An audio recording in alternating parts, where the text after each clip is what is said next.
나눌 텐데, 제가 오전에 이렇게 우리 어떤 한 분, 우리 전성남 전사님하고 이렇게 얘기를 좀 나누다가 제가 그런 얘기를 했어요. 요즘 제가 우리 성도님들 모르게 은근히 조금씩 설교를 좀 길게 하고 있는 것 같아요 라고 제가 말씀을 드렸어요. 그랬더니 전성남 전사님이 이러시는 거예요. 목사님 그거 다 알아요. 목사님 조금씩 길어지는 거 다 알고 있다고. 그래서 우리 감안하시고 우리 사진 한 장 좀 보여주시겠습니까?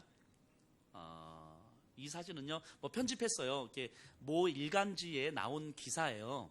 근데 뭐 날짜, 뭐 일간지 이름 다 편집했어요. 그냥 딱 요것만 했는데, 헝가리에서 유람선이 침몰해서 여러분들이 이렇게 소천하셨는데, 이 기사, 이게 이제 기사 사진의 기사 타이틀이란 말이에요.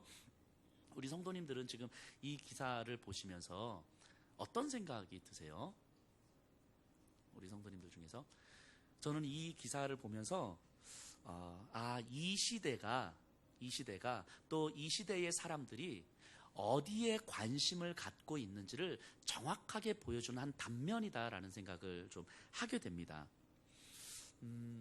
사람이 죽었잖아요. 어떤 상황과 상관없이 어쨌든 사람이 죽었죠. 사고를 당한 거잖아요.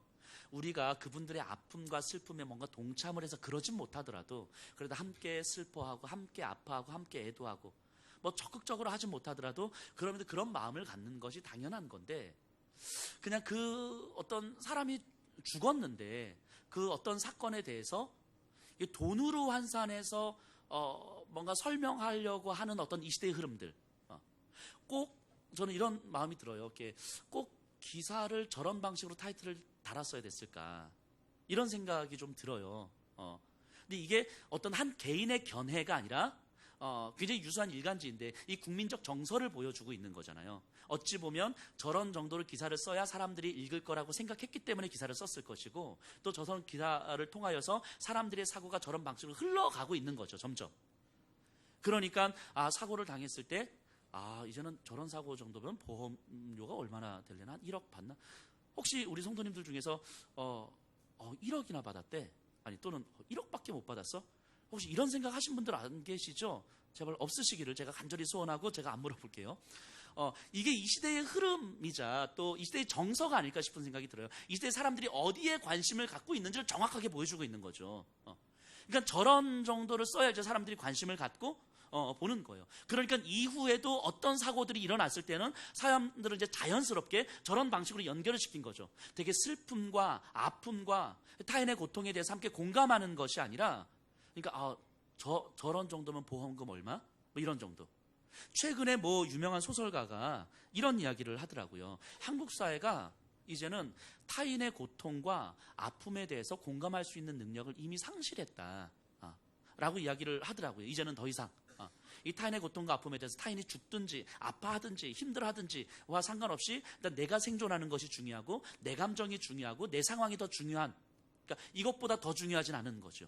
이미 공감 능력을 상실해버린 이 시대에 대해서 한탄하면서 어떤 소설가가 이야기했는데, 근데 한편으로 100번 양보해서 그래, 이 세상은 그럴 수 있다 쳐요. 이 세상은 왜냐하면 하나님을 알지 못하니까 그럴 수 있다 쳐요. 그런데 우리 그리스도인들조차 이런 시대 속에서 이런 사고에 무의식적으로 익숙해진 정서를 가지고 살아간다는 게 너무 마음이 아픈 거죠. 만약에 이 기사를 보면서 그리스도인들도 1억 많이 받네, 이런 마음을 품는다면 저는 그 진짜 마음 아픈 일일 것 같아요. 적어도 그리스도인들은 그러면 안 되는 거잖아요. 타인의 아픔과 고통에 대해서 이것을 돈으로 환산해서 생각하는 그런 습성과 그런 정서들을 가지고 있으면 안 되는 거잖아요. 적어도 예수 믿는 사람들은. 우리가 예배를 드린다고 하고 예수를 믿는다고 하고 우리가 손을 들면서 찬양을 하는데, 우리의 정서가 타인의 아픔에 대해서 전혀 공감하지 못하고 오히려 타인의 슬픔은 돈으로 환산하는데 너무 익숙해져 있고, 세상이 그렇게 바라보는 시선에 나도 거기서 자유롭지 못하다면 정말 우리는 그리스도인으로서 너무너무 부끄러울 수밖에 없는 거 아니겠습니까? 몸은 예배의 자리에 교회에 나와 있는데 우리의 정서는 이 세상과 다를 게 하나도 없는 거잖아요. 심지어 사람의 죽음을 돈으로 환산하면서 생각하는 이 정서가 너무 익숙해져 버린 질서. 근데 여기에 대해서 어떤 죄책감과 어떤 민망함조차 갖지 못하는 이 질서. 국민적 정서를 대변하는 정말 굉장히 유명한 일간지에 떡하니 큰 타이틀로 써 있는데 이것에 대해서 아무도 문제 제기를 하지 않는 이런 질서. 저는 지난 한 주간에 이걸 보면서 너무 마음이 아팠고, 그리고 이 시대 그리스도인들을 생각하면서 참 좀 씁쓸했다는 생각이 들어요. 적어도 이 자리에 계신 분들은, 이 사진 내려주세요. 괜히 계속 보니까 좀 기분 나쁘네. 적어도 이 자리에 계신 분들은 정말 그러진 않았으면 좋겠습니다. 우리가 예수님을 믿는다고 하는 사람들이잖아요. 신앙생활 한지 뭐 1년이 됐든지 5년이 됐든지 30년이 됐든지 상관없지만 예수님을 믿는다고 하는 사람들이잖아요. 그럼 적어도 사람이 얼마나 존귀한지는 알 수 있고, 생명이 얼마나 존귀한지는 알 수 있고, 예수님께서 뭘 소중히 여기셨는지 알 수 있고, 우리의 관심이 어디에 가야 되어 있는지는 알고 있는 사람들이잖아요. 그런 우리가 타인의 아픔에 대해서 너무 쉽게 돈으로 환산하는 어떤 이런 정서들을 우리도 모르게 무의식적으로 가지고 있다면, 정말 우리는 정말 하나님 앞에 부끄러울 수밖에 없겠다라는 생각을 하게 됩니다. 오늘 우리가 지난 시간에 이어서 엘리사의 행적을 우리가 계속 살피고 있는데요, 우리가 엘리사를 좀 살펴보면서 진짜 우리의 관심이 어디에 집중되어야 하는가, 우리의 관심이 집중되어지는 곳에 우리의 마음의 반응이 나올 수밖에 없고 우리의 삶의 행동이 나올 수밖에 없는 거거든요.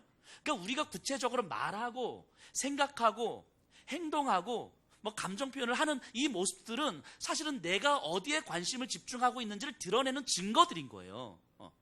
그러니까 우리의 구체적인 언어 생활들을 보시면 되고, 우리의 구체적인 어떤 행동의 반응들을 보시면 돼요. 엘리사의 행적들을 보면서 우리가 한번 생각해 봤으면 좋겠습니다. 자, 지난 시간에 우리가 나아만 장군의 이 나병, 피부병을 치유하는 사건을 언급했어요. 그때 나아만 장군이요, 어마어마한 예물을 가지고 왔거든요. 그러면서 내가 치유되면 이걸 다 주리라.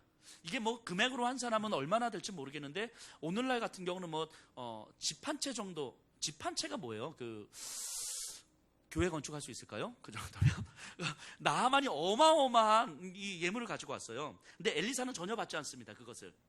왜냐하면 하나님을 드러내는 하나님의 사역을 단순한 도구일 뿐인 자신이 그 영광을 취할 수가 없었기 때문인 거예요. 그리고 또 한편으로는 하나님의 사역을 돈으로 환산할 수가 없었기 때문인 거죠. 근데 이건 오늘날도 마찬가지입니다. 하나님께서 하시는 일을 오늘날 우리가 돈이나 헌신으로 평가하려고 하지 마세요. 제발. 우리는 이렇게 이 무의식적으로 그런 습성들이 있어요. 근데 제발 그러지 않았으면 좋겠습니다. 헌금이나 헌신은 이미 우리에게 주신 은혜가 충분한데 그 은혜에 대한 감동으로 이루어지는 것이지, 헌금이나 헌신했다고 해서 하나님께서 그에 대한 합당한 보상을 해 주어야 한다고 생각하지 마세요. 이런 사고 방식은요, 이미 기독교로부터 너무 멀어져 있는, 이거는 어찌 보면 기독교가 아니라 되게 이단적 가르침이에요. 이단적 가르침. 초대교회는요, 또 사도 바울도요, 그의 에베소서나 그 선지서들에 보면 이렇게 언급합니다. 이미 우리가 얻은 구속의 은혜, 예수 그리스도로 말미암은 구속의 은혜가 이미 우리에게 풍성하다고 이야기해요. 이 풍성하다는 말은 흘러서 넘친다는 이야기거든요. 흘러서 넘친다는 말은 이 은혜 외에 또 다른 은혜가 필요 없다 이 얘기예요.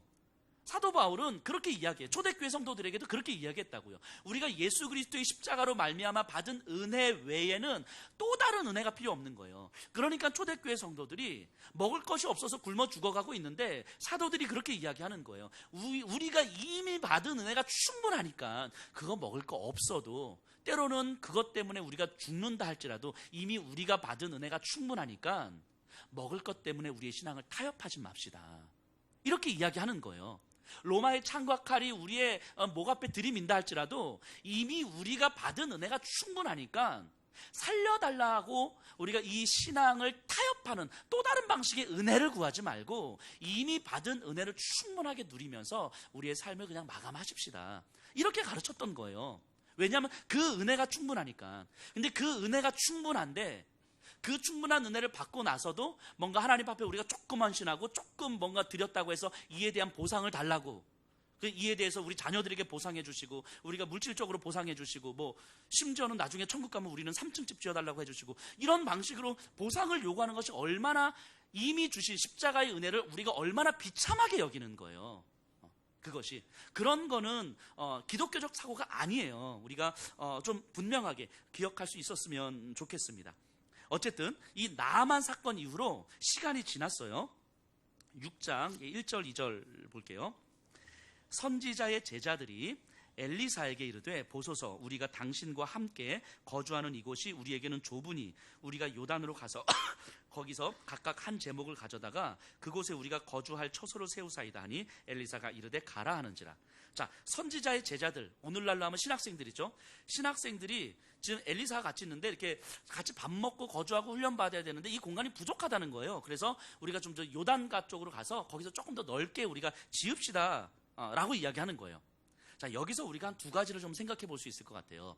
자, 이 시대가 어떤 시대입니까? 아합과 이세벨 때에 하나님의 선지자들은 거의 죽었잖아요.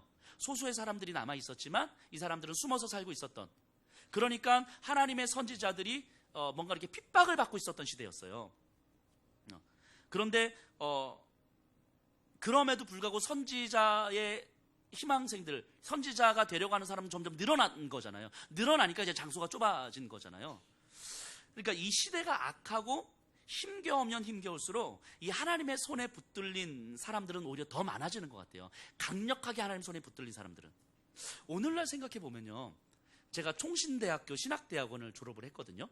근데 제가 2006년도가 맞나요? 2006년도에 아마 입학한 것 같아요, 신학대학원을. 그때는 신학대학원 경쟁률이 4.3대 1이었어요. 입학 경쟁률이. 근데 올해인가요? 작년인가 이렇게 보니까 1.5대 1이더라고요. 1.5대 1. 그러니까 신학생들이 그만큼 목회 후보생이 그만큼 줄어들었다는 이야기예요. 지원하는 사람들이. 근데 신학생 수가 줄어든 게 문제가 아니고 뭐 줄어들어도 상관이 없는데, 근데 이 시대가 그만큼 목회자들이 강렬한 사명감으로 목회를 소망하는 것이 아니다라고 하는 증거를 보여주고 있는 거죠. 너무 편안해지면서 목회적 소명이 떨어지고 복음의 능력이 상실되고 세상은 교회를 손가락질하고 그러다 보니 점점 목회를 간절히 소망하는 사람들은 점점 줄어들고 있는 거죠. 이게 이 시대를 반영하고 있는 모습 아니겠습니까? 이 기독교가 박해를 받고 교회를 다니는 것이 엄청난 핍박을 감수해야만 하는 시기에는 오히려 하나님의 능력을 더욱 신뢰하고 하나님께 자신의 삶을 맡기는 자들이 더 많아졌던 것 같아요. 기독교 역사를 보면. 지금도 현재 중국이나 북한 이런 곳에서는 하나님의 손에 붙들려서 정말 이 말씀 한마디에 목숨 거는 사람들이 점점 늘어나고 있는 거잖아요. 점점 핍박을 당하고 있음에도 불구하고. 그러니까 이런 생각을 좀 해봅니다. 이 복음은 고난이 없이는 절대로 뿌리를 내릴 수가 없겠구나라는 생각들을 한편으로 좀 해봅니다. 저는 고난을 뭐 미화시키거나 아름답다고 말하고 싶은 마음이 없어요.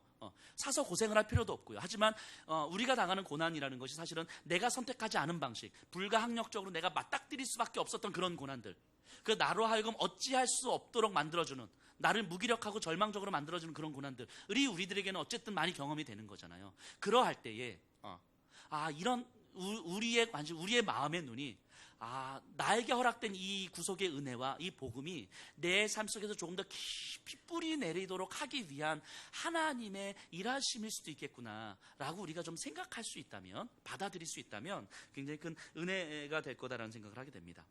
어쨌든 또 두 번째로 우리가 생각해 봐야 될 것은 이런 거예요. 지금 이렇게 어쨌든 이 공간이 부족해서 요단강 쪽으로 움직이는 거잖아요. 근데 요단강 쪽은요, 요단강 쪽에 있는 나무들은요 되게 얇은 것들이에요. 큰 나무들이 없어요.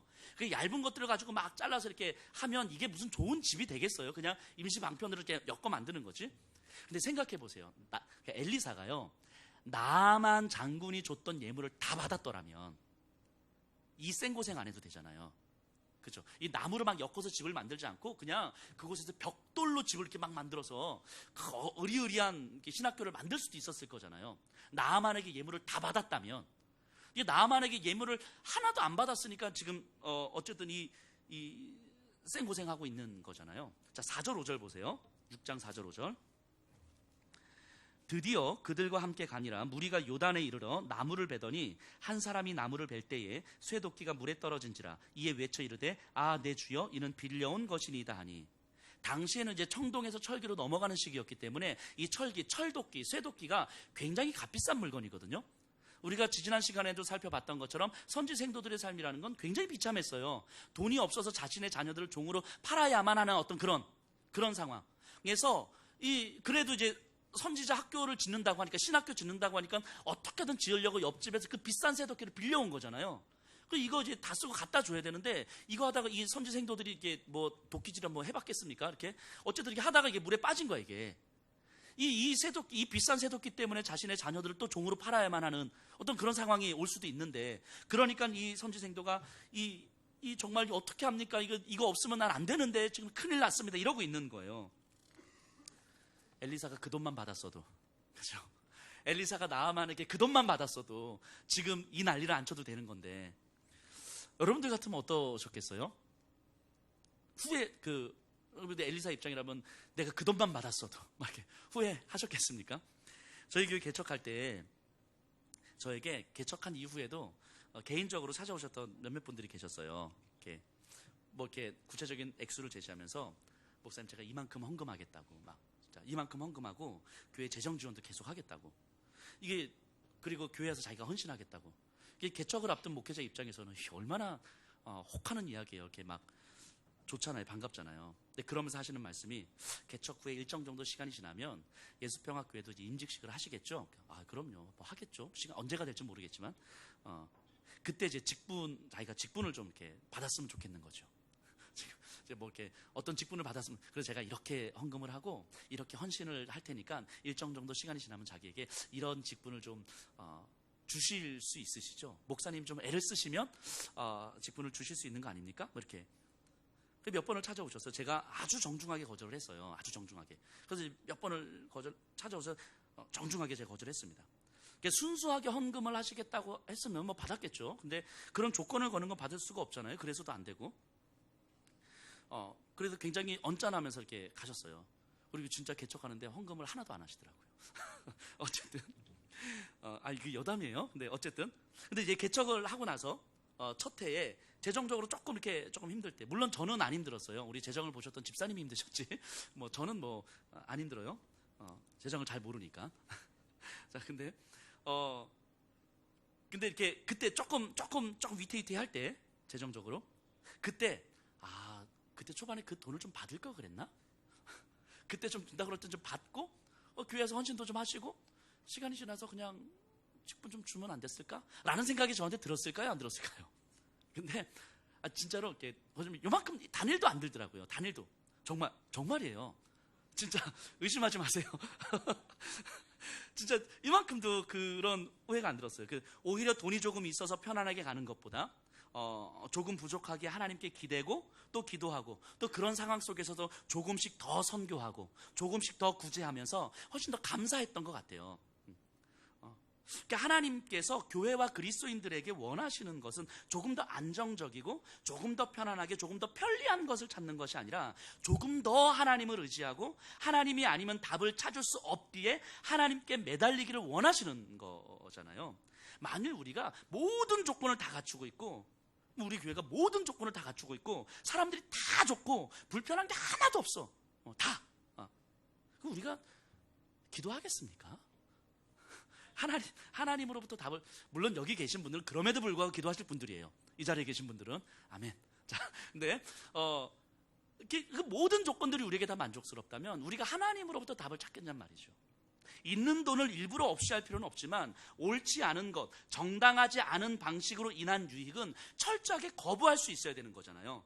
그래서 힘들다면, 그렇게 철저하게 거부했기 때문에 힘들다면 그때가 하나님을 찾을 수 있는 은혜의 시간인 거죠.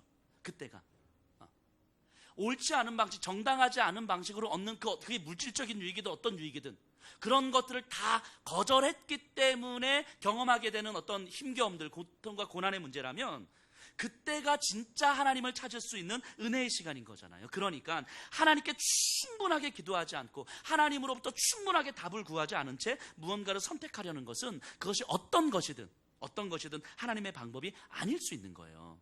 자, 6절 7절 보세요. 하나님의 사람이 이르되 어디 빠졌느냐 하며 그곳을 보이는지라 엘리사가 나뭇가지를 베어 물에 던져 쇠도끼를 떠오르게 하고 이르되 너는 그것을 집으라 하니 그 사람이 손을 내밀어 그것을 집으니라.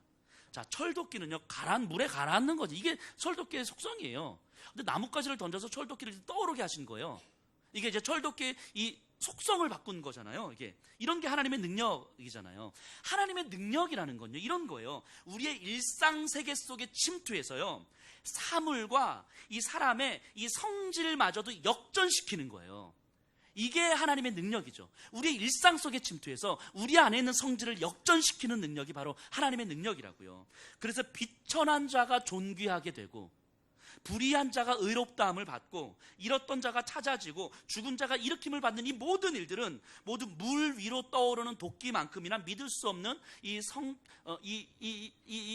성질의 변화를 경험해 주시는 하나님의 능력인 거죠. 그러니까 우리를 생각해 보세요. 우리도 이 자리에 계신 분들 중에서 나도 이렇게 그냥 도끼가 물에서 탁 떠오르는, 목욕탕 갔는데 망치를 물에 던졌는데 망치가 물에 탁 떠오르는데, 이것만 보면 진짜 나도 하나님 잘 믿을 수 있는데, 역시 이렇게 생각하시는 분들 계시나요? 가끔씩 이런 분들이 있어요. 하나님 나한테 음성으로 들려주시면 진짜 잘 믿을 텐데, 이런 분들 계시는데, 생각해 보세요. 정말 잘 생각해 보세요. 이 자리에 계신 분들, 우리는요 원래 불의한 자였어요. 근데 우리를 의롭다 여겨주신 거잖아요. 우리는 원래 비천한 자였거든요. 우리를 존귀하게 여겨주셨잖아요. 우리는 잃어버린 자였거든요. 우리를 찾아주셨잖아요. 우리는 이미 죽은 자였거든요. 우리를 살려주셨잖아요. 도끼가 떠오르는 것만큼이나 이것이 우리에게 일어난 하나님의 능력이라고요. 하나님의 능력. 우리에게 경험된 하나님의 능력. 예수를 믿고 있는 우리에게 경험된 하나님의 능력. 이 능력이 우리 안에서 경험된 사람들이라고. 이 안에, 여기에 있는 사람들이. 그 능력을 경험했음에도 불구하고 여전히 도끼 떠오르는 것만 기다리고 있으면 안 되는 거잖아요. 우리는 그 정도 능력을 이미 경험한 거죠. 우리의 일상 속에서 우리 일상에 침투해 들어오셔서 우리의 성격을, 우리의 성정을 변화시켜 주시는 그 하나님의 능력. 그래서 이 하나님의 능력을 경험하는 것이 나만에게 많은 예물을 받고 편안하게 건축하고 사는 것보다 훨씬 더 하나님의 뜻에 합당하며 우리를 더 풍성하게 만드는 삶이라는 거예요. 모든 조건들. 그래서 그때 개척할 때 돈 받아가지고 이 상가 아니라 땅 사서 건축 딱 해가지고 멋들어지게 예수평학교를 시작했던 것보다, 그렇게 시작하는 것보다 그때 하나님 앞에 기도하면서 물으면서 하나님을 의지하면서 왔던 이 시간들이 훨씬 더 하나님의 뜻에 합당한 삶이고, 하나님 앞에 우리가 훨씬 더 풍성해지는 삶이라는 확신이 듭니다. 이것이. 그러니까 우리의 관심이, 우리의 눈이 어디를 향해 있는지를 계속 점검해 보셔야 돼요. 우리가 조금 더 편안한 것, 조금 더 많은 것, 조금 더 쉽게 갈 수 있는 길, 이런 것에 우리의 관심이 가 있는 것인지, 아니면 진짜 이 역전시켜 주시는 그 하나님의 능력에 우리의 관심이 가 있는 것인지 진지하게 한번 돌아보시면 참 좋겠습니다. 자, 이 철도끼 사건은요, 근데 이 시대적으로 보면 극히 작은 일이잖아요. 사소한 개인적인 일이잖아요. 근데 이 사건 이후 8절부터는 아람과 이스라엘이 전쟁하는 장면이 나오거든요. 근데 이 전쟁은 역사적으로 어마어마하게 큰 일이잖아요. 그러면 생각해 보면 그냥 이 아람과 전쟁하는 이 장면을 쭉 언급하면 될 텐데, 극히 사소한 이 작은 도끼 사건을 이렇게 왜 굳이 언급했을까라고 생각을 좀 한번 해봤어요. 굳이 왜 성경은 이런 사건 하나하나를 다 기록하고 있을까? 근데 이런 마음이 들어요. 하나님 보실 때는요, 이 크고 작은 일이라는 게 없는 거예요. 작은 도끼 사건을 통해서도 하나님은 하나님의 능력이 드러나는 것이고, 큰 역사적 사건, 아람과 이스라엘의 전쟁이라는 역사적 사건을 통해서도 하나님의 능력은 드러나는 거예요. 하나님 보실 때는 똑같은 거죠. 그러니까 하나님 보실 때는 지금 미중 무역 전쟁 이런 것이 우리 한 사람 한 사람의 일보다 더 중요하다고 여기시지 않는 거예요. 다시 바꿔 말하면 이 자리에 있는 한 사람 한 사람의 그 일상 속에서 아무도 주목하지 않고 아무도 알아주지 않지만 내 사소한 일상에서 내가 씨름하고 있는 것, 내가 불편해하고 있는 것, 내가 고통당하면서 하나님 앞에 무릎 꿇고 있는 것, 이런 일들, 내가 고민하고 있는 이런 일들 가운데서 하나님이 간섭하셔서 거기서 하나님의 능력을 드러내는 것, 이것이 하나님 보실 때는 큰 일이라고 이야기하는 거예요. 이 자리에 계신 한 사람 한 사람의 그 일상적 삶 속에서 일어나는 그 작은 일들이 하나님 보실 때 큰 일인 거예요. 이것이 역사적 사건과 비교할 만큼 큰 일이라고 이야기하는 거죠. 그러니까 우리에게 세상이 볼 때야 이제 큰 일과 작은 일이 있다고 여겨지지만, 하나님이 보실 때는 그것이 다 똑같은, 그러니까 한 사람 한 사람을 하나님께서 너무너무 크게 보시고 있다라고 하는 거죠. 자, 우리 8절 이하에서 그럼 같이 연결되는 이 이야기를 한번 좀 볼게요. 8절에서 11절 제가 한번 읽어볼게요. 그때 아람 왕이 이스라엘과 더불어 싸우며 그의 신복들과 의논하여 이르기를 우리가 아무데 진을 치리라 하였더니 하나님의 사람이 이스라엘 왕에게 보내 이르되 왕은 삼과 아무 곳으로 지나가지 마소서 아람 사람이 그곳으로 나오나이다 하는지라.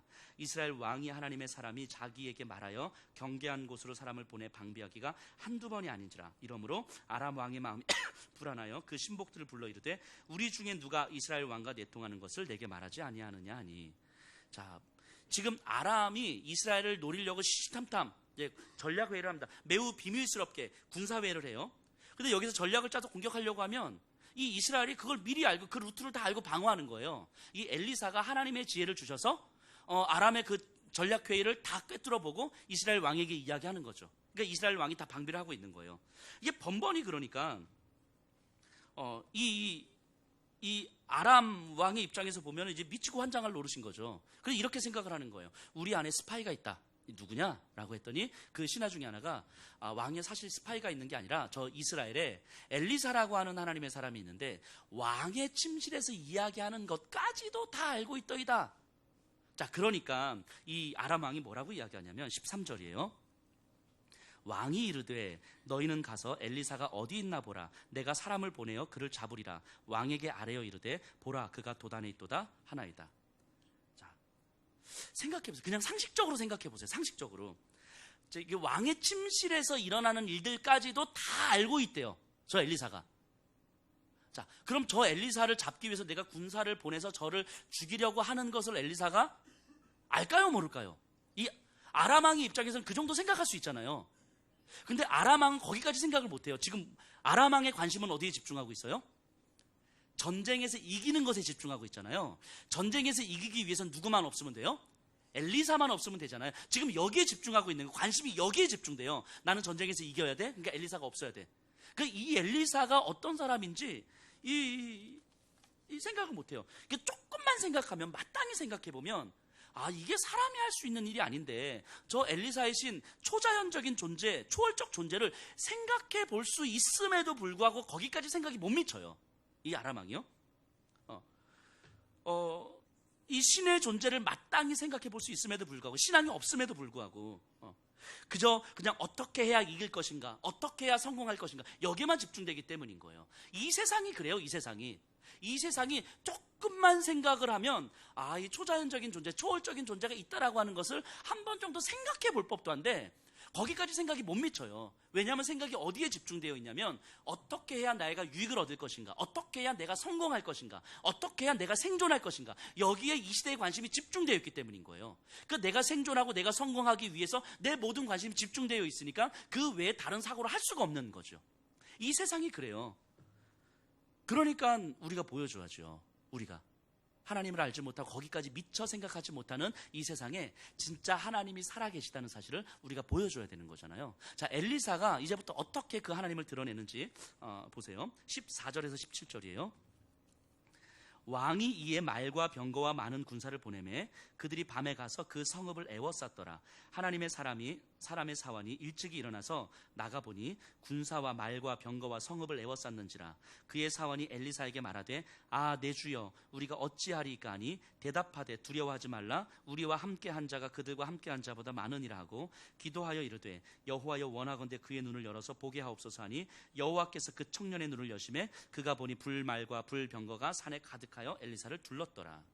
자, 아람 왕의 군대가 엘리사가 있는 도단으로 이렇게 감쌌습니다. 자, 도단하면 생각나는 사람 누가 있죠? 도단. 몰라서 대답 안 하시는 거 아니시죠? 요셉이죠, 요셉. 요셉의 형들이 도단에서 요셉을 팔죠. 이 도단은 요셉에게 있어서 아픔의 기억이지만 하나님의 능력의 시작이었죠. 이 도단이라는 것은 엘리사에게도 마찬가지입니다. 이 아람 군대로부터 이 아픔의 공간일 수 있지만 하나님의 능력의 시작이 되는 공간이죠. 자, 어쨌든 엘리사의 종이 아침에 나와서 딱 보니까 아람 군대가 엘리사의 집 있는 데를 꽉 둘러싼 거예요. 그러니까 이 말문이 막힌 거예요. 뭘 어떻게 해야 되겠다는 생각도 없어요. 그냥 죽었구나. 좌절과 절망과 답답하고 두렵고 불안하고 스스로 내가 뭔가 할 수 있는 게 아무것도 없는 이 상황인 거죠. 내 주여 어찌하오리까 이렇게 이야기합니다. 한편으로 생각해 보면요, 이 엘리사의 사환이 엘리사와 하루 이틀 있었던 게 아니었을 것 같은데, 그럼 엘리사가 그동안 기적을 일으켰던 것을 몇 번 봤을 텐데, 그 기적을 일으키면서 우리가 4장에서 살펴봤던 것처럼 기적을 일으키면서 하나님께서 왜 이 기적을 일으켰는지, 이 기적을 통해서 하나님을 배웠어야 되는 거잖아요.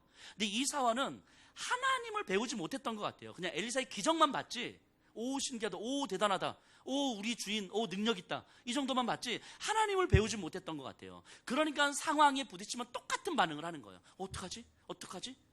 여기서 내가 어떻게 살지? 내 생존을 위한 선택을 하게 되는 거죠. 그러자 생존을 위한 선택조차 못하게 되면 좌절과 절망하는 거죠. 우리가 신앙생활하면서 정말 중요한 것은, 제가 항상 강조드리지만, 하나님을 배우는 거예요. 우리가 어떤 경험을 했느냐가 중요한 것이 아니라, 교회를 얼마나 오래 다녔느냐가 중요한 것이 아니라, 헌금을 얼마나 했느냐, 봉사 얼마나 했느냐가 중요한 것이 아니라, 하나님이 어떤 분이신지 하나님을 배우셔야 되는 거예요. 하나님을 배우셔야 내가 어떤 상황과 환경에 맞닥뜨릴 때 그 하나님께서 이 상황 속에서 뭐라고 말씀하시는지를 들을 수 있는 마음의 준비가 되죠. 하나님을 아는 힘이 깊어지면 깊어질수록 상황 속에서 어떻게 판단하고 반응하는지가 달라져요. 자, 이때 어쨌든 엘리사가 자기의 사원에게 무엇이라 이야기합니까? 두려워하지 마라. 우리와 함께한 자가 그들과 함께한 자보다 많으니라. 그러면서 저의 눈을 들어서 열어서 보게 하옵소서 했더니 불병과 불말이 가득한 모습을 보게 되는 거예요. 그러니까 이 아람 군대 뒤편으로 하나님의 불병과 불말들이 더 큰 힘으로 이렇게 가득한 걸 보게 되는 거예요. 자, 하나님을 배운다는 건 이런 거예요. 하나님이 실제 어떤 분이시고 어떻게 일하시는지를 알아간다는 거예요. 하나님을 배우지 못했을 때는 눈앞의 상황이 전부이지만, 하나님을 배우면서는 눈에 보이는 상황이 전부가 아니라는 것을 깨닫기 시작하는 거예요. 이 상황을 해결하기 위해서 생각하는 게 아니라, 이 상황을 허락하신 하나님을 생각하는 거예요. 나를 두렵게 만드는 이 문제를 어떻게 해결할 것인가, 그것이 아니라 이 문제보다 더 크신 하나님을 생각하는 거예요. 이게 하나님을 배워가는 거예요. 그러니까 하나님을 배워가면 배워갈수록 우리가 어떤 절망적 상황, 고통의 상황에 부딪혔을 때에 여기서 우리가 어떻게 하나님의 이유와 하나님의 마음과 이 상황보다 더 크신 하나님을 바라볼 수 있을지 우리 안에서 연습이 되는 거죠. 그러면서 우리의 신앙이 조금씩 깊어지는 거 아닙니까? 자, 이 일상을 살아가는 우리들의 모습을 보세요. 정말 끊임없는 상실에 대한, 잃어버릴 것에 대한 끊임없는 두려움과 불안함으로 인해서 더 탐욕적이고 폭력적이 되어져 가요, 실제로. 근데 신앙생활하는 우리도 비슷한 것 같아요. 가끔씩 이렇게 보면 내 신앙이 막 떨어질까봐 두려워서 뭔가를 막 하려고 그래. 이렇게 내 신앙이 떨어질까봐 이거라도 붙잡고 있어야 되고 저거라도 붙잡고 있어야 될 것 같고 막 이런. 비슷한 거예요. 뭔가 내가 잃어버리고 내가 상실할 것에 대한 두려움이 우리를 가득 채우고 있어서, 그 결핍에 대한 두려움이 가득 채우고 있어서 뭔가를 계속 집착적으로 찾아요. 집착적으로. 갈수록 더 폭력적이 되죠. 탐욕적이 되죠. 생존을 위한 선택에 집착해 갑니다. 하지만 그러면 그럴수록 상실에 대한 두려움은 해결될 수가 없어요. 상실에 대한 두려움은. 근데 교회를 한번 생각해 보세요. 정말 우리를 한번 생각해 보세요. 교회는요, 부활의 생명에 눈을 뜨고 열려진 눈으로 계속적으로 하나님의 능력을 경험하고 확장하는 사람들이잖아요. 우리는요, 부활의 생명에 이미 눈을 뜬 사람들이잖아요. 죽음에서 부활하셨다는 예수 그리스도의 부활의 능력에 눈을 떴고, 그로부터 열려진 눈으로 그 하나님께서 어떻게 일하시는지를 반복적으로 경험하고 또 간구하고, 그래서 그 경험을 조금씩 우리의 일상에서 확장해가는 사람들인 거잖아요. 그게 그리스도인이잖아요. 그게 교회잖아요. 그러니까 우리의 눈이 우리의 삶을 향한 하나님의 능력이 조금씩 경험되고 조금씩 확장되어지면 될수록 우리는 상실에 대한 두려움은 점점 없어지는 것이고, 이 떨어질 것에 대한 두려움은 없어지는 것이고, 우리 안에 이미 풍성히 허락된 이 은혜를 우리 안에 얼마나 깊이 뿌리 내려서 우리가 누릴 것인가, 이를 통해서 하나님의 능력이 우리에게 어떻게 경험이 되어지는가, 이것에 관심이 집중되어지는 사람들이어야 되는 거잖아요. 이게 교회고 이게 그리스도인이잖아요. 그래서 엘리사가 이야기하는 거죠. 두려워하지 마라. 두려워하지 마라. 우리와 함께한 자가 저와 함께한 자보다 많으니라. 우리가 신앙도 마치 이 세속적 상실에 대한 두려움처럼 그런 방식으로 가져가면 이것이 어찌 신앙이겠냔 말이죠. 신앙 떨어질까봐 뭐라도 헌금이라도 붙잡아야 되고, 봉사라도 붙잡아야 되고, 사람이라도 붙잡아야 되고, 누군가 나한테 기도라도 시켜줘서 내가 기도라도 해야 될 것 같고, 이런 것들. 그래서 이거라도 안 하면 내 신앙이 떨어질 것 같아서 발발발발 떨고 있다면, 이것이 어찌 이미 우리를 십자가 위에서 살리신 예수 그리스도의 복음이겠냐, 복음의 능력이겠냐고요. 우리 눈앞의 상황에서요, 예수님이라면 어떻게 하셨을까, 이것을 생각하시면요, 근데 사실은 답은 바로 나와요. 진짜로 진지하게 질문 던져보세요. 매 순간순간 속에서 과연 예수님이 지금 이 상황 속에 놓여져 계셨다면 어떤 생각을 하셨을까, 어떤 선택을 하셨을까 생각해보면 답은 바로 나와요. 답은 단지 그것이 나에게 그만큼 익숙해지고 자연스러워지도록 훈련하는 시간이 필요할 뿐인 거죠. 그 훈련하는 시간을 갖지 않고 뭔가를 붙들고 발발발 떨고 있는 이런 모습은 참 안타까운 거죠. 자, 18절 19절 한번 볼게요. 아람 사람이 엘리사에게 내려오매 엘리사가 여호와께 기도하여 이르되 원하건대 저 무리의 눈을 어둡게 하옵소서 하매 엘리사의 말대로 그들의 눈을 어둡게 하신지라. 엘리사가 그들에게 이르되 이는 그 길이 아니요 이는 그 성읍도 아니니 나를 따라오라. 내가 너희를 인도하여 너희가 찾는 사람에게로 나아가리라 하고 그들을 인도하여 사마리아에 이르니라. 자, 이 아람 군대를 보면서 엘리사가 이제 기도해서 눈을 이제 어둡게 한 거예요. 그리고 당신들이 찾는 사람 내가 어디 있는지 아는데 나를 따라오라. 내가 만나게 해주겠다 해서 이 도단에서 사마리아까지 데리고 갑니다. 한 18km 거리거든요. 근데 평지도 아니고 그냥 꾸불꾸불 이렇게 이 많은 사람들을 그 18km를 이렇게 데리고 가요. 그 사마리아로 딱 들어갔더니 이때 이스라엘의 왕, 이 여호람인데 여호람이 막 버선발로 나옵니다. 막 나와서 이 적국이잖아요. 이렇게 아람이 없어야 내가 편안한. 근데 아람 군대가 지금 엘리사가 막 데리고 온 거잖아요. 그러니까 엘리사한테 이들을 지금 죽여버릴까요? 막 이렇게 흥분이 된 거예요. 이들을 죽여버릴까요? 그러자 엘리사가 아니 그러지 마시고 이들에게 음식을 줘서 그냥 가게 하십시오 라고 얘기합니다. 자, 생각해보세요. 이 여호람 왕의 관심은 어디에 있어요? 전쟁에서 이기는 것에 있죠. 전쟁에서 이기는 것. 그러니까 아람 군대가 오니까 어쨌든 얘네들 죽여야 돼요. 근데 다음 주 오늘 우리가 6장 다 마무리 못 하거든요. 이제 다음 주에 6장 다시 마무리할 텐데 다음 주 본문에 보면 아마 여호람 입장에서 보면 이때 죽이지 않은 것을 이제 후회하면서 엘리사를 탓하는 장면이 나와요. 어쨌든 그러니까 하나님이 이 아람 군대를 어떻게 일하셨는지, 왜 그렇게 일하셨는지 관심이 없어요. 하나님에 대한 관심이 없어요. 그저 전쟁에서 이기는 것에 관심이 있고 눈앞에 이 아람 군대를 죽이는 것에 관심이 있는 거예요. 자, 어쨌든 스토리가 여기서 이렇게 일단락이 되거든요. 자, 아람 왕이든 이스라엘 왕이든 심지어 엘리사와 함께 있었던 엘리사의 사환이든 결국은 어떻게 이길 것인가, 어떻게 생존할 것인가, 여기에 모든 관심이 집중돼요. 그러니까 이런 시대에서 엘리사가 우리와 함께한 자가 저들보다 많다고 내 생존을 위협하는 듯한 이 상황과 환경 앞에서 이 정도가 어찌 나를 해할 수 있겠냐고 당당하게 선포하는 엘리사를 우리가 보는 거예요. 이 상황 속에서. 자, 나만 장군의 예물이 아니어도 나와 함께한 자로 인하여 내가 충분하게 살 수 있다고 선포하는 엘리사를 지금 보고 있는 거예요. 우리가.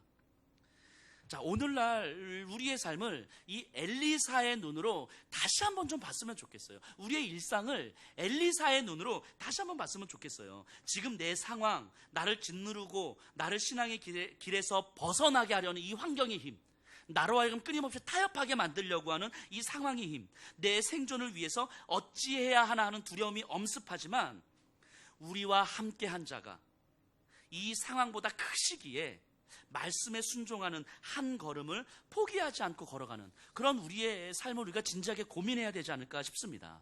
내가 지쳐서 죽을 것만 같은 상황인데 우리의 눈을 들어서 하나님을 바라볼 때에 세상의 논리로 선택할 수 있는 길이 아닌 하나님의 길을 선택하여 걸어가면서 비틀거리지만 그렇게 걸어가다 보면 끝까지 그 걸음을 지키시는 그 하나님의 능력을 경험하게 되는 거잖아요. 쇠 도끼를 물에서 떠오르게 하셨던 것처럼 비참한 우리를 회복시키시고 절망적 우리를 존귀케 해주시는 그 하나님을 경험하게 하는 거잖아요.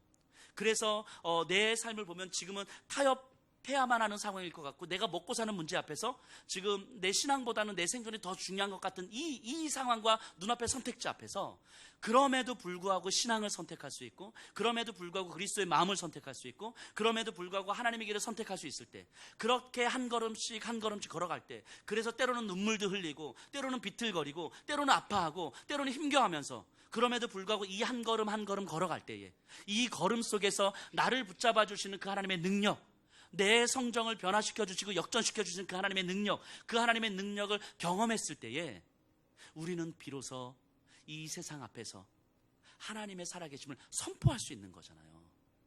우리가 그렇게 살아가면서 우리 자녀들에게 정말 때로는 힘겹고, 우리 자녀들 먹여 살리기 위해서 눈물을 흘리며 이 약물고 살다 보니까 때로는 타협도 해야 되고, 먹여 살리기 위해서 때로는 불법도 편법도 저질러야 될 것 같고, 이런 선택지 앞에서 그럼에도 불구하고 정말 가슴 찢으면서 정말 하나님의 신앙의 길을 선택하여서 한 걸음씩 한 걸음씩 걸어갈 때에, 그 흘렀던 눈물, 그 아픔들 다 끌어안으면서 한 걸음씩 한 걸음씩 걸어갈 때에, 그러면서 하나님의 능력을 구하고 기도하면서 무릎 꿇고 걸어갈 때에, 어느 순간 하나님께서 그 걸음을 붙잡아 주시는 그 능력을 경험할 때에, 적어도 우리는 우리 자녀들에게, 엄마는, 아빠는 그 힘겨운 시간들을, 그럼에도 불구하고 나를 포기하실 수 없으셨던 그 하나님의 은혜 아래서 벗어나지 않으려고 몸부림쳤을 때, 그 걸음 위에서 하나님의 능력을 경험했노라고.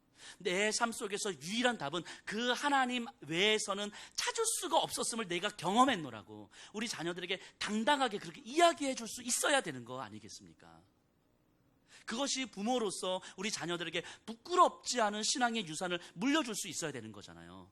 그냥 너 큐티해야 된다, 너 기도해야 된다, 너 예배 드려야 돼, 이게 아니라 우리 부모님들이 어떻게 눈물 흘리시면서 그 신앙의 길을 고집하셨는지, 어떻게 아파하시면서 비틀거리면서도 그 신앙의 길을 고집하면서 걸어가셨는지, 거기서 어떻게 하나님을 경험했는지, 그러면서 하나님이 진짜 살아계시다는 것을 우리 자녀들에게 당당하게 선포하고, 우리 주변의 사람들에게 당당하게 선포하고, 그래서 하나님의 살아계심을 나는 도저히 부인할 수가 없노라고, 그래서 앞으로 더한 상황이 오더라도 내가 하나님을 포기할 수가 없노라고 이렇게 당당하게 이야기할 수 있는 우리 어른들일 때, 우리 자녀들이 그 모습을 보면서 하나님의 살아계심을 경험할 수 있는 거 아니겠습니까?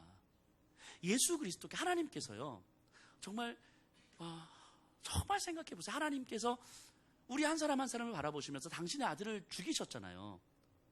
우리를 이제 물질적인 어려움 속에서, 환경적 어려움 속에서, 때로는 관계의 어려움 속에서, 거기서 우리를 그냥 그대로 놔두실 거라면요, 당신의 아들을 죽이지도 않으셨어요.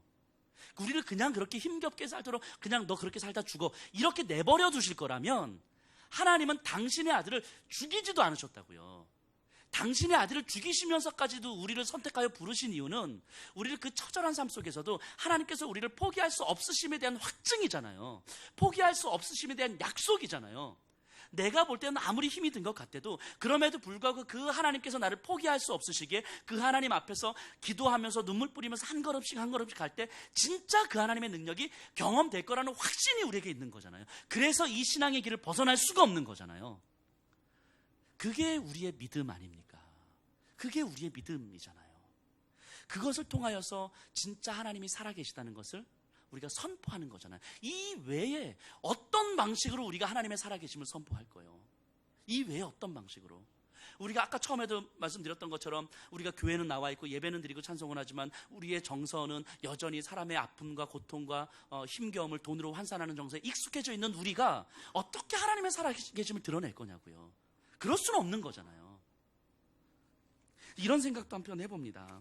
우리 성도님들이, 저는 다 그렇게 사셨으면 좋겠는데, 그렇게 살아가고 계시지만, 힘이 들지만, 비틀거리지만, 그럼에도 상황보다 더 크신 하나님을 묵상하면서 하나님의 길을 선택하여 걸어가는 거예요. 근데 그러다 보니 경제적으로 너무 힘든 거죠. 정직하려다 보니 사업이 잘 안 돼요. 신앙을 지키려다 보니까 경제적으로 너무 어려운 거예요. 그러면 고민이 되잖아요. 내가 지금 뭐 하고 있는 거지? 이래가지고 나한테 뭐가 남는 거지? 이렇게 버티다가 도저히 못 버틸 좀 됐을 때에, 이 공동체 안에서 누군가가, 집사님이 이제까지 걸어왔던 그 십자가의 길, 그 복음의 길, 우리 타협하지 말고 걸어가십시다. 진짜 걸어가십시다. 나도 부족하지만 내 생활비 조금 떼어서 나눌 테니까 우리 조금 부족하지만 덜 먹으면서 이 길 그냥 타협하지 말고 걸어갑시다. 여러분, 누군가 이렇게 이야기해 주셨으면 좋겠어요. 누군가가 여기 있는 분들이 십자가의 길을 위해서 복음의 길을 걸어가는데 그러다 보니까 너무 힘들고 타협하면 되는데 타협하지 않으려다 보니까 너무 힘들고, 그랬을 때 누군가 옆에서 내 생활비 나누어 줄 테니까 우리 부족한 대로 이대로 이 길 걸어갑시다. 이렇게 한 사람씩 한 사람씩 우리가 이 복음의 길 위에서 함께 걸어가는 그런 모습들, 이것이 교회가 이 땅 가운데 하나님의 살아계심을 선포하는 모습 아니겠어요? 교회가 커져야 하나님을 선포하는 게 아니잖아요. 교회의 성도님들 한 분 한 분이 그렇게 복음의 길을 타협하지 않고 걸어가고, 힘들지만 타협하지 않고 걸어가고, 그 길 위에서 성도님들이 함께 내 생활비를 나누고 함께 아파하고 그 건면하고 이 복음의 길 위해서 타협하지 말자고, 그렇게 더디지만 한 걸음씩 한 걸음씩 걸어갈 때에, 그럴 때 우리 성도들을 통하여서, 이 예수평화교회를 통하여서 하나님의 살아계심이 선포되는 거 아닙니까? 그래서 적어도 우리는 하나님 외에 그 어떤 곳에서도 답을 찾을 수 없다는 것이, 복음의 길 외에서는 그 어디에서도 답을 찾을 수 없다는 것이 우리에게 확신되어지기 때문에 힘들어도 이 길을 포기할 수 없는 거잖아요. 그렇게 걸어가는 게 교회고 그리스도인이잖아요. 돈으로, 편안함으로, 자기 욕망으로 점점 교회조차도 점점 이렇게 물들어가는 이 시대에, 정말 적어도 이 자리에 계신 분들은, 적어도 지금 이 말씀을 듣고 계시는 분들은 눈물을 흘리더라도, 가슴이 좀 찢어지더라도, 아프시더라도, 그럼에도 불구하고 우리의 삶을 통하여서 하나님의 살아계심을 선포할 수 있었으면 좋겠습니다. 이 복음의 길 위에 섰으면 좋겠습니다. 이 말씀 꼭 기억하세요. 두려워하지 말라. 우리와 함께한 자가 그들과 함께한 자들보다 많으니라. 우리 이 말씀 기억하십시다. 우리 다 같이 일어나셔서 주님